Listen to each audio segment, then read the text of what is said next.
예수님의 사랑으로 여러분을 사랑합니다. 성경에서의 섬김이 멕시코의 스토건 선교사입니다.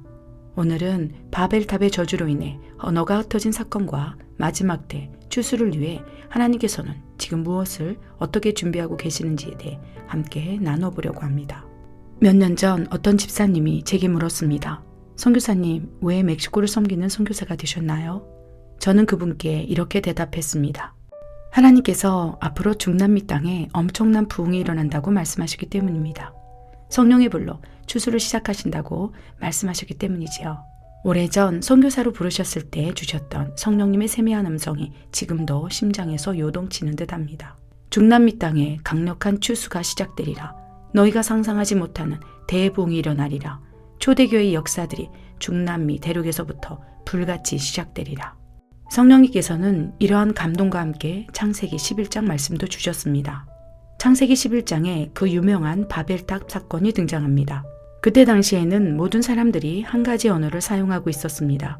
사람들끼리 소통의 문제가 전혀 없었습니다.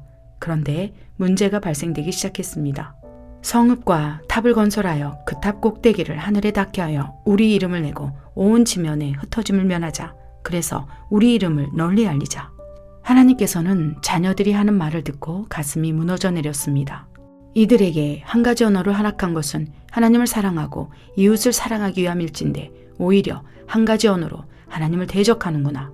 하나님께서 이들의 언어가 하나이기에 이 같은 일을 했다 하시며 그들의 언어를 혼잡하게 하셨습니다. 언어가 소통되지 않으니 그들은 흩어질 수밖에 없었습니다. 그런데 왜 사람들이 그토록 바벨탑을 쌓기 위해 혈안이 되었던 것일까요? 첫째, 그들은 하나님처럼 되고 싶었기 때문입니다. 노아의 홍수 이후의 사람들은 하나님의 다스리심을 싫어했습니다. 자기가 하고 싶은 대로 자기 뜻과 생각대로 살고 싶어 했습니다. 그래서 자신의 힘과 능력으로 하나님을 대적하고자 하는 교만한 마음에 빠지게 되었습니다. 마치 에덴 동산의 아담과 이브가 하나님처럼 되고 싶어 선악과를 먹었던 것처럼 말입니다. 어쩌면 우리도 하나님이 더 이상 필요 없다며 마음 안에 바벨탑을 쌓고 있을지도 모르겠습니다. 명예로, 권력으로, 재물로, 성공으로 자신만을 위한 바벨탑을 쌓고 있을지도 모르겠습니다. 둘째, 자신들의 이름을 내고 싶어 했기 때문이었습니다. 10대는 먹을 것, 20대는 이성, 30대는 재물, 40대는 권력, 50대는 명예를 쫓는다는 말이 있습니다. 보편적으로 성공하게 되면 자기 이름을 내려고 하는 경향이 있습니다. 그 당시의 사람들도 자신의 이름을 내는 것을 좋아했습니다. 얼마 전 어떤 목사님의 명함을 보고 저는 깜짝 놀랐습니다. 40일 금식기도 3번, 21일 금식기도는 수없이 했다고 명함에 기록해 놓았기 때문입니다.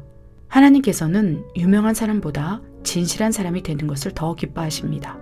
오직 주님께서 내가 너를 안다 하시며 우리의 이름을 불러주실 때에 가장 축복된 인생이라는 것이지요. 마지막으로 바벨탑을 쌓은 결과 언어의 혼잡이라는 심판을 받게 되었습니다. 히브리어로 바벨이라는 말은 혼잡과 혼란을 의미합니다. 바벨탑을 쌓아 하나님께 도전하는 인간의 악함을 보시고 언어를 혼잡하게 하는 심판을 내리셨던 것입니다. 바벨탑 사건 이후로 언어가 소통되지 않으니 흩어질 수밖에 없었습니다. 그러나 흩어진 그들은 또 생육하고 번성하며 민족을 이루어 나갔습니다. 흩어진 사람들이 모여 나라를 만들고 같은 언어를 사용하게 되었습니다. 사랑하는 여러분, 혹시 세계에서 얼마나 많은 언어를 사용하고 있는지 아십니까? 현재 사용하고 있는 언어가 7,111개 종류라고 합니다. 그런데 중남미 대륙만은 브라질의 포르투갈어를 제외한 모든 나라에서 스페인어를 공용어로 사용하고 있습니다. 신기한 것은 브라질에서도 스페인어가 통용이 된다는 사실입니다. 스페인어는 멕시코를 시작으로 과테말라, 파나마, 페루, 베네수엘라, 에콰도르 등 대략 21개국의 나라에서 사용하고 있습니다. 그런데 왜 7,111개로 흩어진 언어가 유독 중남미 대륙에서만큼 흩어지지 않고 지금까지 한 언어로 사용되고 있는 것일까요? 사랑하는 여러분, 기도 가운데 마지막 때의 추수와 언어의 혼잡으로 흩어진 사람들에 대한 감동을 주셨을 때 숨을 쉴 수 없을 만큼 심장이 뛰었습니다. 왜냐하면 마지막 때의 추수와 대부흥을 위해 남미 대륙의 언어는 흩어놓지 않았다는 감동을 받았기 때문입니다. 이것이 바로 마지막 때의 하나님의 시간표 안에 있는 놀라운 퍼즐입니다. 앞으로 중남미 대륙 가운데 마지막 때에 강력한 추수가 일어날 것입니다. 대추수와 대부흥의 때에 중남미 대륙의 종들은 더욱 연합하게 될 것입니다. 나라와 민족을 뛰어넘어 강력한 연합이 일어나 추수를 시작할 것입니다. 한 가지 언어로 소통의 문제가 전혀 없는 이들이 추수를 시작하는 하나님의 군대가 될 것입니다. 이제 성령의 불이 중남미 대륙 전체를 덮고 한 언어인 스페인어로 소통하며 행진해 나갈 것입니다.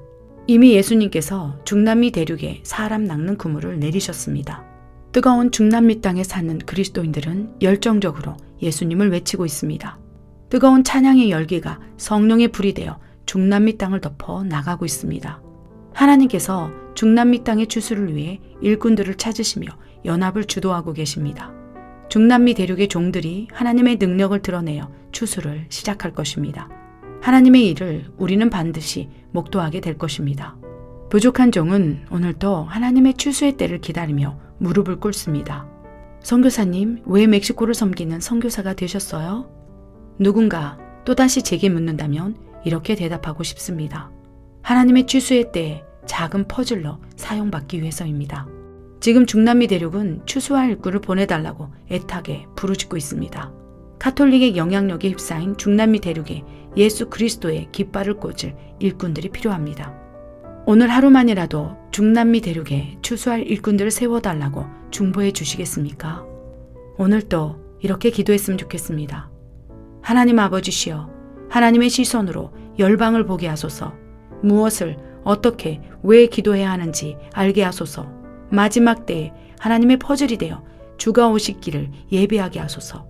그리하여 마라나타를 외치는 주님의 거룩한 신부로 살아가게 하소서. 우리 모두가 하나님의 마음과 뜻에 합당한 기도를 올리는 중보자가 되어 하나님의 마음을 시원케 할 수 있기를 간절히 또 간절히 기도드립니다. 이에 제자들에게 이르시되 추수할 것은 많되 일꾼이 적으니 그러므로 추수하는 주인에게 청하여 추수할 일꾼들을 보내주소서 하라 하시니라. 아멘.